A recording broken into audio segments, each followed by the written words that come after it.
જંબુસર તાલુકા પંચાયતની સ્થાનિક સ્વરાજની ચૂંટણી માટે આજે ઉમેદવારોએ નામાંકન ફોર્મ ભર્યા। જંબુસર તાલુકાની સ્થાનિક સ્વરાજની ચૂંટણીની પ્રક્રિયા આજથી શરૂ થઈ ગઈ છે। તાલુકા પંચાયતના વિવિધ ગામોમાંથી અનેક ઉમેદવારોએ પોતાની ઉમેદવારી નોંધાવી છે।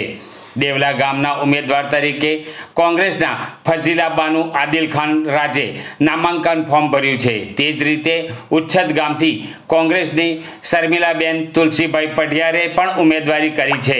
આ ઉપરાંત ટંકારી ગામના ભૂમિકાબેન રાઠોડ અને ઉબેર ગામના ઠાકોર ઉદયશંકભાઈ ધનાભાઈએ પણ તાલુકા પંચાયત માટે નામાંકન ફોર્મ સબમિટ કર્યા છે।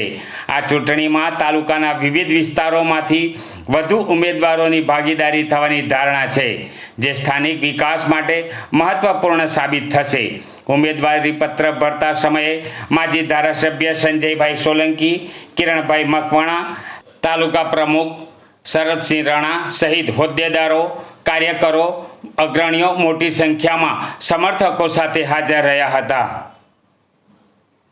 આજરોજ જંબુસર તાલુકા પંચાયત કચેરી ખાતે વડકોદરા, મદાપર, ઉચ્છદ અને ડાબાના અને કાવી જિલ્લા પંચાયતનું ફોર્મ ભરવા જઈ રહેલા છે। ત્યારે હું એક વિશ્વાસ વ્યક્ત કરું છું કે આ તમામ ઉમેદવારો વિજય થવાના છે અને મારી કોંગ્રેસ પાર્ટીના 22 ઉમેદવારો વિજય થાય એ અમોને આજે વિશ્વાસ છે।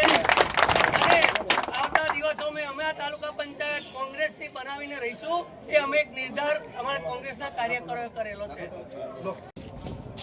જંબુસર તાલુકા પંચાયત કચેરી ખાતે આ સ્થાનિક સ્વરાજની ચૂંટણીમાં દેવલા તાલુકા પંચાયતના ઉમેદવાર, ટંકારી તાલુકા પંચાયતના ઉમેદવાર અને મારી સાથે જે ઊભા છે વડકોદરા તાલુકા પંચાયતના ઉમેદવાર, ઉબેર તાલુકા પંચાયતના ઉમેદવાર અને ઉચ્છદ તાલુકા પંચાયતના ઉમેદવાર સાથે આજે કોંગ્રેસ પાર્ટીએ ફોર્મ ભર્યું છે। અને 100% મને વિશ્વાસ છે અને આ જંબુસરની પ્રજા પર મને ખૂબ જ વિશ્વાસ છે, ખૂબ જ આત્મીયતા છે। જેટલા બી આજે ફોર્મ ભરાયા છે એ તમામનો વિજય નિશ્ચિત છે અને છે।